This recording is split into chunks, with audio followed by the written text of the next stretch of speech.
तो ये हो गया। फिर आपका वृद्धा अवस्था। वृद्धावस्था का मतलब कि जब आप इस अवस्था में भी आते हैं तो धीरे धीरे क्या होता है, स्मरण शक्ति धीरे धीरे क्षीण होती है, आदमी को बहुत कुछ याद नहीं रखता है। तो यहां भी वृद्धा अवस्था की वजह से भी आप बहुत कुछ क्या करने लगते हैं, भूलने लगते हैं। उसके बाद सीखने की गति। अब यहां आपको ध्यान रखना है सीखने की गति। जैसे सीखने की दो गति हमने बता दिया, एक मंद गति से कोई चीज सीख रहे हैं और एक तीव्र गति से सीख रहे हैं। यहां ध्यान रखना है इस चीज को। तो कोई चीज जब आप मंद गति से सीखेंगे ना तो वो भूलने का मतलब मनोवैज्ञानिक मानते हैं कि भूलने का ज्यादा चांस रहता है। कारण क्या है कि जब आप कोई चीज धीरे धीरे सीखते हैं ना तो उतना ध्यान आदमी नहीं लगाता है, और तीव्र गति से सीखता है आदमी तो कोई चीज ध्यान रखता है। जैसे जो पहले समाचार आता था वो एक एक घंटा पर, मतलब एक एक घंटा नहीं कहिएगा, वो बहुत देरी से।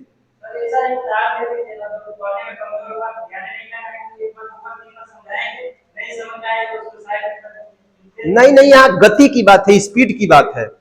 स्पीड से कोई चीज आप सीखेंगे, एक मंद गति से सीख रहे हैं तो जो मंद गति से सीख रहे हैं वो जल्दी भूलेगा अपेक्षाकृत जो स्पीड से सीख रहे हैं, क्योंकि स्पीड से सीखने का मतलब है कि आप पूरी तरह कोई चीज ध्यान में रख रहे हैं। उसके बाद है आपका निरर्थक विषय सामग्री। एक पूछा है कि सीखने में निरर्थक विषय सामग्री की प्रयोग किसने किया था, यह भी कई बार पूछ चुका है, एबिंगहास। कौन? एबिंगहास, इसको लिख लीजिएगा, एबिंगहास। सीखने में निरर्थक चीजों का प्रयोग किसने किया था? एबिंगहास।